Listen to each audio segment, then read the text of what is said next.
আসসালামু আলাইকুম রহমতুল্লাহি ওবারকাত।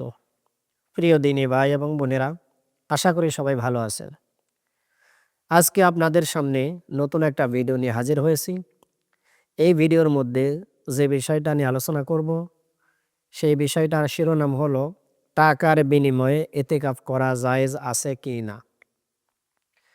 আমাদের বাংলাদেশের অধিকাংশ মসজিদে এতেকাফ হয়, আবার কিছু মসজিদে হয় না। এটা অবশ্যই আমাদের করা উচিত, যেহেতু এতেকাফ এটা সুন্নাতে মুআক্কাদা। এটা না করলে গুনাহগার হতে হবে। এটা ইমাম আবু হানিফা রহমাতুল্লাহি আলাইহির ফতোয়া, যেটাকে আমরা বাংলাদেশের যারা বসবাস করি অধিকাংশ আলেমগণ আমরা এটা মান্য করে থাকি। এজন্য প্রত্যেকটা মানুষকে বা প্রত্যেক মহল্লাতে অবশ্যই একটি করে মানুষ বা ২ জন ৩ জন এতেকাফ করা উচিত। যেহেতু আল্লাহর ঘর মসজিদের মধ্যে একজন একা একা থাকতে অনেকেই ভয় পান, সেক্ষেত্রে ২ জন ৩ জন থাকা উচিত। এই এতেকাফ করতে গিয়ে অনেক সময় আমাদের কাছে কিছু তথ্য আসে, টাকার বিনিময় হয়। এতেকাফে ১০ দিনের জন্য বসবে, তাকে ৩,০০০, ৪,০০০, ৫,০০০, ১০,০০০ টাকা প্রদান করা হবে। আসলে এই এতেকাফের জন্য টাকা নিলে এতেকাফ কতটা শুদ্ধ হবে, কতটা জায়েজ হবে, এইটা নিয়ে ইনশাআল্লাহ আজকে বিস্তারিত আলোচনা করব। এক কথায় বলতে পারি, টাকার বিনিময়ে যেকোনো ধরনের ইবাদত করা জায়েজ নাই। সেটা হতে পারে এতেকাফ, হতে পারে নামাজ, হতে পারে যেকোনো ইবাদত বন্দেগী। তাহলে এতেকাফের বিষয়ে আসি। টাকার বিনিময়ে এতেকাফ করা জায়েজ নাই। দলিল কি? আমরা দলিল নিব বুখারী এবং মুসলিম শরীফের একটা হাদিস থেকে। হযরত ওমর ইবনুল খাত্তাব রাদিয়াল্লাহু তাআলা আনহু তিনি হাদিসখানা বর্ণনা করেছেন।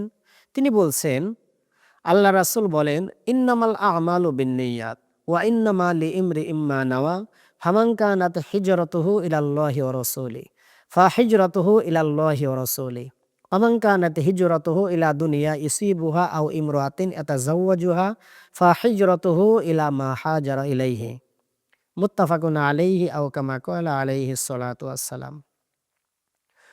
হযরত ওমর ইবনুল খাত্তাব রাদিয়াল্লাহু তাআলা আনহু তিনি বলছেন, প্রত্যেকটা কাজ নিয়াতের উপরে নির্ভর করে। আর প্রত্যেকটা মানুষের জন্য সেটাই নির্ধারণ করা রয়েছে যার জন্য সে নিয়ত করেছে। কোনো ব্যক্তির যদি হিজরত হয় আল্লাহ এবং আল্লাহ রাসূলের জন্য, তাহলে তার নিয়তটা আল্লাহ এবং আল্লাহ রাসূলের জন্যই নির্দিষ্ট হবে। আর কোনো ব্যক্তির যদি নিয়ত থাকে দুনিয়া লাভের বা কোনো মহিলাকে বিবাহ করার উদ্দেশ্যে, তাহলে তার জন্য সেটাই হবে যার জন্য সে নিয়ত করেছে।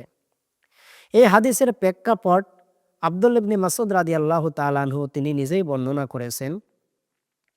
রাসূল সাল্লাল্লাহু আলাইহি ওয়াসাল্লামের জামানাতে একজন ব্যক্তি উম্মে কায়েস নামক মহিলাকে বিয়ে করার জন্য মক্কার জমিনে প্রস্তাব দেয়। মেয়েটা অনেক সুন্দরী ছিল। এই কারণে বারবার প্রস্তাব দেওয়ার পরেও যখন সে প্রত্যাখ্যান করে, সে রাসূলের কিছু সাহাবীদের সাথে হিজরত করে মদিনায় চলে যায়। তখন ওই ব্যক্তিও উম্মে কায়েসকে বিবাহ করার জন্য মক্কায় থেকে মদিনাতে চলে যায়। চলে যাওয়ার পরে সেইখানে গিয়ে আবার সেই উম্মে কায়েস নামক মহিলাকে বারবার প্রস্তাব দেওয়ার এক পর্যায়ে তাকে বিয়ে করে ফেলে। এই কথা যখন আল্লাহ রাসূলের কানে পৌঁছল, তখন আল্লাহ রাসূল সবার সামনে এই হাদিসখানা বর্ণনা করলেন যে, কোনো ব্যক্তি আসলে আল্লাহ এবং আল্লাহর রাসূলকে হিজরত করার উদ্দেশ্যেই যদি মক্কা থেকে মদিনায় এসে থাকে, তাহলে তার হিজরত আল্লাহ এবং আল্লাহর রাসূলের দিকেই চলে যাবে বা আল্লাহ এবং আল্লাহর রাসূলের দিকেই নির্দিষ্ট হবে। আর কোনো ব্যক্তি যদি কোনো মহিলাকে বিয়ে করার বা দুনিয়ার কোনো উদ্দেশ্য থাকে, তাহলে তার হিজরতটা দুনিয়া বা কোনো মহিলাকে বিয়ে করার যেই ইঙ্গিত বা ইশারা রয়েছে সেদিকে হিজরতটা চলে যাবে, তার জন্য কোনো সওয়াব হবে না। তাহলে এই হাদিসের প্রেক্ষাপট থেকে স্পষ্টভাবে আমরা বুঝতে পারলাম, কোনো ব্যক্তি যদি নিয়ত থাকে আমাকে ১০,০০০ টাকা দেবে, আমাকে ৫,০০০ টাকা দেবে, সেই টাকার বিনিময়ে আমি ১০টা দিন এতেকাফ করব, তাহলে এই হাদিসের ব্যাখ্যা অনুযায়ী তার এতেকাফ কখনো জায়েজ হবে না। আর এরও করাও ঠিক নয়। কেননা আল্লাহ তাআলাকে ভালোবাসার অন্যতম মাধ্যম হলো একনিষ্ঠভাবে আল্লাহ তাআলাকে ভালোবাসতে হবে। দুনিয়ার কোনো স্বার্থ ছাড়াই একমাত্র আল্লাহ তাআলাকে ভালোবেসে আমাদের কি করতে হবে? ইতিকাফ করতে হবে। হাদিস শরীফের মধ্যে এসেছে আল্লাহ রাসূল বলছেন, "আখলিস দীনাকা ইয়াকফিকাল আমালুল কলিল।" তোমাদের নিয়তকে আগে সহি শুদ্ধ করে নাও, বিশুদ্ধ করে নাও। আর অল্প আমলই নাজাতের জন্য যথেষ্ট হইবে।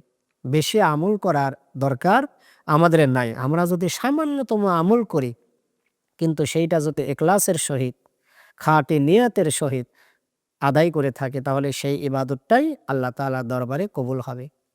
তাহলে সর্বশেষ কথা হলো টাকার বিনিময়ে ইতিকাফ করা জায়েজ নাই। এটা আমরা হাদিস দ্বারা প্রমাণ পেয়ে গেলাম। এজন্য আমি সমস্ত বাংলাদেশে যেই সমস্ত মসজিদের ইমামগণ আছেন সবাইকে আমি এই অনুরোধ করব আপনারা এই হাদিসগুলো তুলে ধরবেন। যেই সমস্ত মসজিদে টাকার বিনিময়ে ইতিকাফ করা হয় তারা যেন এইটা পরিহার করে একনিষ্ঠভাবে আল্লাহ তাআলাকে ভালোবাসার জন্য, আল্লাহ তাআলার ভালোবাসা পাওয়ার জন্য তারা যেন ইতিকাফে বসে। আল্লাহ তাআলা সবাইকে সঠিক বুঝ দান করুন। আমিন। আসসালামু আলাইকুম ওয়া রাহমাতুল্লাহি ওয়া বারাকাতুহু।